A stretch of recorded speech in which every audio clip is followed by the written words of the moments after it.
오늘 저는 감사와 신앙생활이라는 제목으로 말씀 나누겠습니다. 같이 제목을 읽어보시죠. 시작. 감사와 신앙생활. 목사님, 우리는 도대체 어떻게 감사해야 됩니까? 성경에서 이야기하는 감사는 무엇입니까? 성경이 전해주는 감사, 첫 번째, 감사는 은혜의 보답입니다. 시작. 감사는 은혜의 보답입니다. 감사는 하나님께 받은 은혜를 되돌려 드리는 것입니다. 성경에 보면 하늘도 하나님이 지었고 땅도 하나님이 지었고 온 천하 만물을 주님이 지었다고 말씀하십니다. 만물이 다 하나님으로부터 말미암았고 하나님을 위해서 창조되었고 하나님이 만물보다 먼저 계셨고 만물이 하나님 안에서 함께 섰다고 성경은 이야기합니다. 오늘 하나님이 모든 천하 만물을 창조하시고 만물이 하나님 것인 것을 믿으시면 아멘 해볼까요?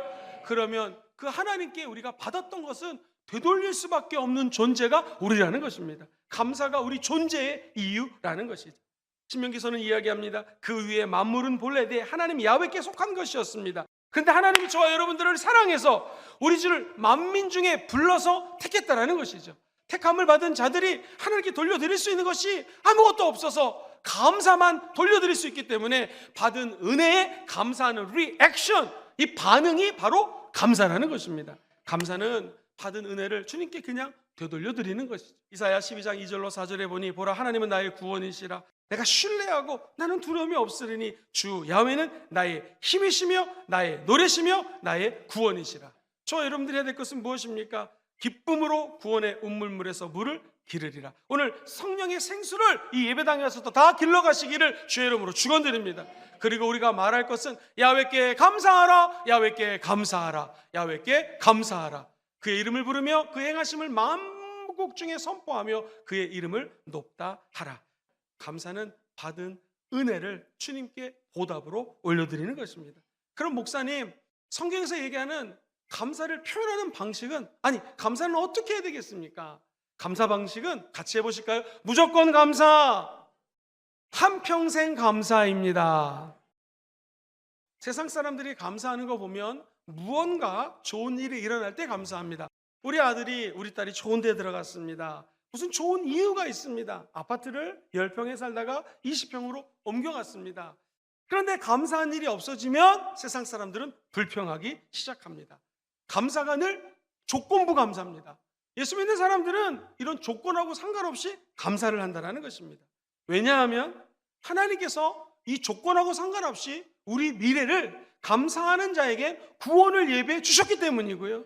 오늘 감사하는 자에게는 내일의 영광이 기다리고 있기 때문에 그렇습니다.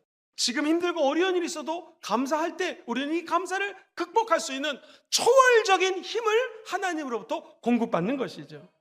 성경은 이야기합니다. 성령과 더불어 우리가 하나님의 자녀인 것을 증언한다. 이게 법적인 용어거든요. 성령이 하나님의 자녀 됐음을, 인쳤음을 증거한다는 것입니다. 자녀가 되신 분들은 아멘 해볼까요? 그러면 성령 인쳤기 때문에 또한 성령의 상속자, 두 번째 곧 하나님의 상속자, 세 번째 그리스도 예수와 함께한 성부, 성자, 성령의 한 상속자가 되었습니다. 우리가 그와 함께 영광을 받기 위하여 고난도 함께 받아야 된다는, 고난을 두려워하지 맙시다. 이 고난이 있어야 하나님의 자녀로 감사하는 인생길이 열리는 것이죠. 그래서 로마서 8장 18절 그 유명한 내가 생각해 봤더니 현재의 고난은 장차 우리에게 나타날 영광과 좋게 비교할 수 없습니다.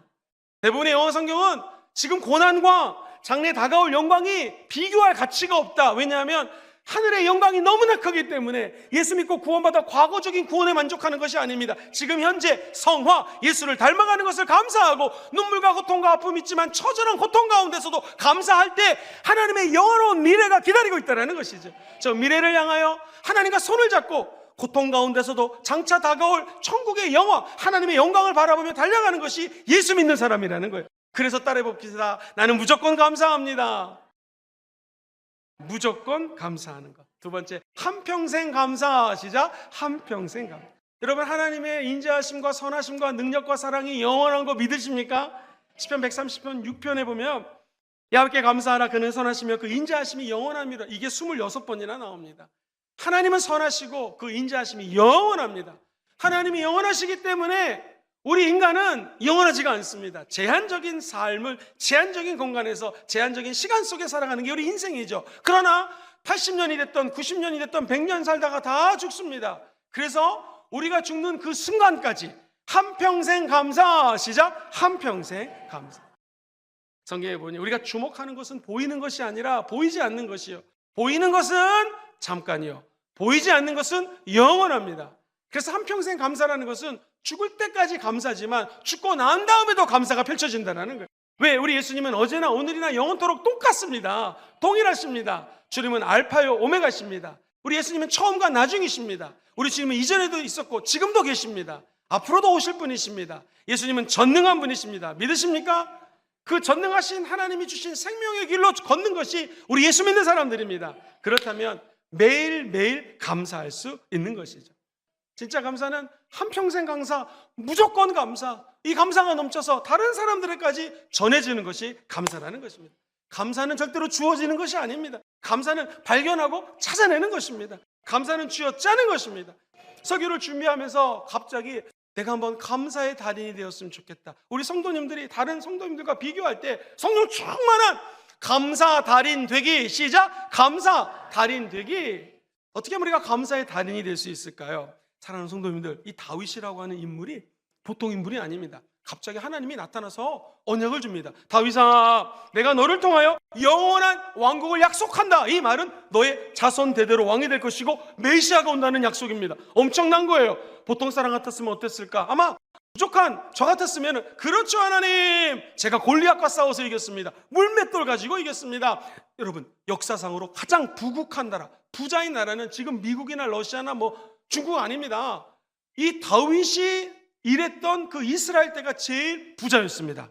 그래서 금과 수없이 많은 은들로 미리 성전을 지을 것을 예비할 수 있었습니다. 이렇게 내가 부자고 우리나라가 잘 살게 되었으니 당연히 영원한 왕국을 주셔야죠. 이렇게 했을 것 같아요. 근데 다윗이 이 하나님으로부터 언약, 영원한 왕국의 도래에 대한 예언을 받는 순간에 그의 태도는 틀렸습니다. 사무엘하 7장 18절에 보면 이렇게 적혀져 있습니다. 다윗 왕이 야훼 앞에 들어가 앉아서 이르되 주 야훼여, 나는 누구오며 내 집은 무엇이기에 나를 여기까지 이르게 하셨습니까? 라고 하나님께 감사하며 겸손히 울부짖습니다. 그래서 감사의 달인의 자세는 겸손입니다. 시작. 감사 달인의 자세는 겸손입니다. 겸손할 때 우리는 감사의 달인이 될 수 있어요. 감사하고 겸손은 매우 긴밀하게 연결되어 있습니다. 감사는 내 부족한 것을 깨달을 때 감사가 나타납니다. 내 연약함을 알 때 감사가 나타납니다. 나는 부족하지 않습니다. 감사할 수 없습니다. 나는 매우 강합니다. 하나님의 강함 앞에 설 수가 없습니다. 평생의 겸손함으로 감사의 달인이 되는 길을 여시게 되기를 주의 이름으로 축원드립니다.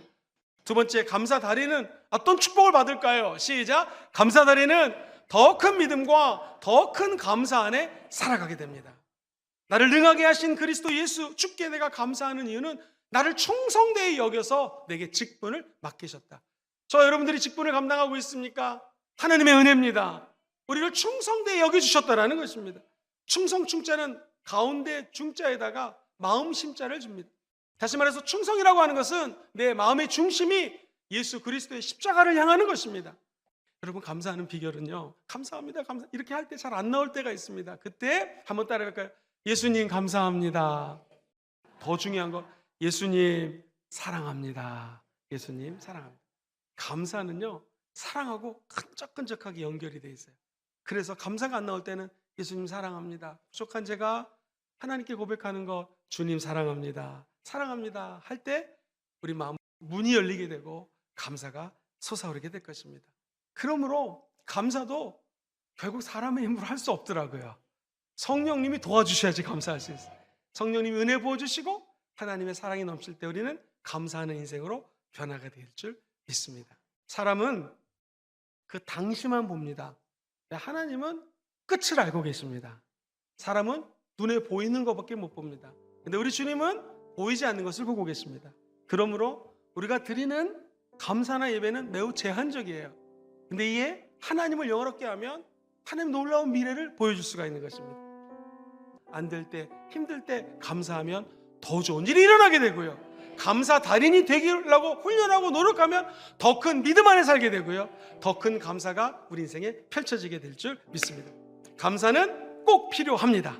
감사 다리는 어떤 축복을 받는가? 더 큰 믿음과 더 큰 감사 안에 살게 될 것입니다. 그 은총이 함께하기를 주의 이름으로 축원드립니다.